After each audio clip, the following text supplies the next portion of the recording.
আর 10। তো আমি তোমাদেরকে যেটা বলবো, সবাই খাতা কলম নিয়ে বসি, আমরা ভোকাবুলারি গুলো নোট করে ফেলবো। এবার আপনি কিভাবে শেষ করেছিলেন, আমি কিভাবে শেষ করব। ইংলিশ ফার্স্ট পেপার তুমি শুধু ক্লাসে অ্যাটেন্ড থেকেই শেষ করে ফেলতে পারো, জাস্ট আপুর কথাগুলো একটু শুনবা, দ্যাটস ইট।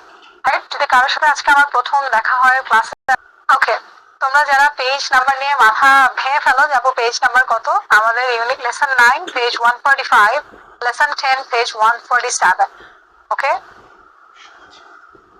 রেডি হয়ে যাও, সবাই রেডি হয়ে যাও। ইয়াসিন বলছে আমি নতুন, জোস, যারা নতুন তাদের তো আরো মজা। আদিয়া প্রশ্ন করছে এখন থেকে পড়লে পারবো, সাফাও বলছে আগে বেশি পড়িনি।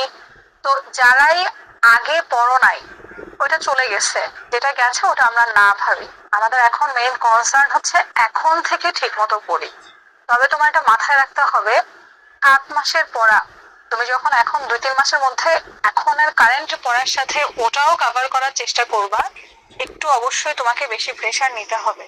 তবে ইংরেজি জিনিসটা এমন, একটু গল্প আকারে পড়লে খুব একটা সমস্যা হয় না, আমি তোমাদেরকে কথা দিচ্ছি। এগুলো তো রেগুলার অ্যাটেন্ড থাকতে হবে, হোমওয়ার্ক গুলো সাবমিট করতে হবে, রিডিং পড়তে হবে, প্র্যাকটিস বুক থেকে প্র্যাকটিস করতে হবে, এমসিকিউ মডেল কোশ্চেন গুলো সলভ করতে হবে, দ্যাটস ইট। এর বেশি কঠিন কিছু তোমাদের লাগবে না।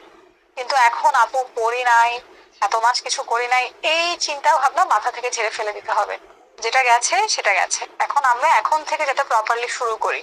আর তোমাদের যে প্রশ্ন যে এখন থেকে শুরু করলে কি শেষ করতে পারবো, অবশ্যই পারবা ইনশাল্লাহ, খুবই ভালো মতো পারবা। ওকে, ঠিক আছে। পেজ নাম্বারও দেওয়া আছে, ইউনিটও আছে, লেসনও আছে, আমরা সবাই শুরু করে দেই তাহলে আমাদের ক্লাস। আমরা ফার্স্টে যেটা পড়বো ইউনিট 11, রিডিং